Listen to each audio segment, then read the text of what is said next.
pozdrav. Mi bi se radi danes odzvali na poročilo za reševanje proračuna v prvi polovici leta 2008, ki ga je vlada pred slabimi tema tednoma sprejela posredovala v državni zbor in ki kaže na precej resne probleme v državnem proračunu, predvsem pa kaže na neodzivanje vlade na največje gospodarske probleme, to je predvsem inflacija in pa, če hočete, neka gospodarska rast, ki temelji na zadolževanju namesto na realni veri.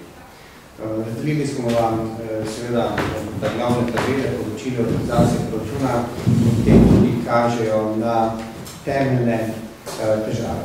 Prva težava je na prihodkovni strani. Na prihodkovni strani, kot boste videli iz tako realizacije, predvsem pa ocene realizacije do konca leta, vlada predvideva kar 38% rast prihodkov iz naslova dohodnine.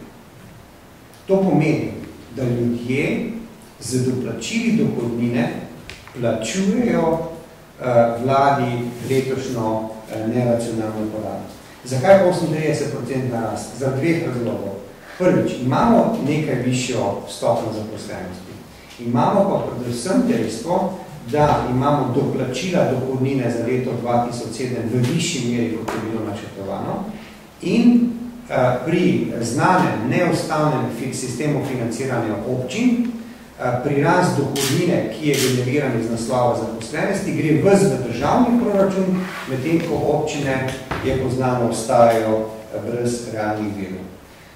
Torej, ljudje doplačujejo dohodnino in financirajo to visoko porabo. Drugo, kar se vidi, vlada, predvsem v ceni realizacije, to še zmeraj na isti strani, predvideva za približno 40 milijonov evrov več v ceni realizacije glede na rebalans prihodkov iz naslova DDV-ja, iz naslova trošarin in tudi višjega davka dohodka pravnih oseb.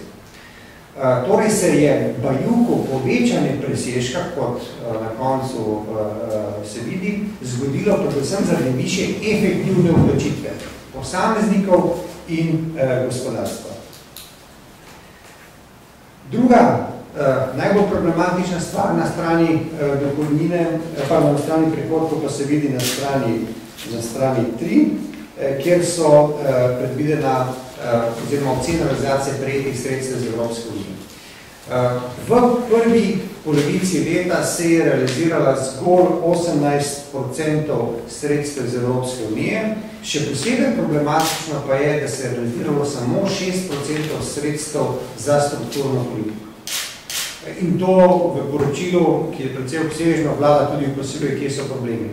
Namesto, da minister Žerjav ugotavlja, da ni veziva v tem momentu, bi se minister Žerjav moral ukvarjati z pospešenim črpanjem in pripravljanjem projektov za tako imenovani transevropske infrastrukturne projekte, kar seveda ni narejeno, projekti stojijo in seveda vlada je počrpala zgolj 6% od razpoložljivih v proračunu za leto 2008 predvidenih 413 milijonov evrov. To se lahko vidi na 4. strani zgoraj.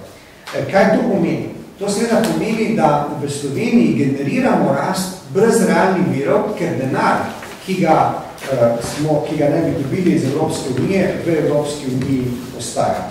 Enak problem ima minister za gospodarstvo, enak problem imajo tudi nekateri drugi ministri, vsi, ki se ukvarjajo s kohezijskimi sredstvi, tudi ministri, ki se ukvarjajo s strukturno politiko, govorimo o ministru za visoko šolstvo, tudi deloma ministru za regionalni razvoj in v manjši meri službo vlade za razvoj.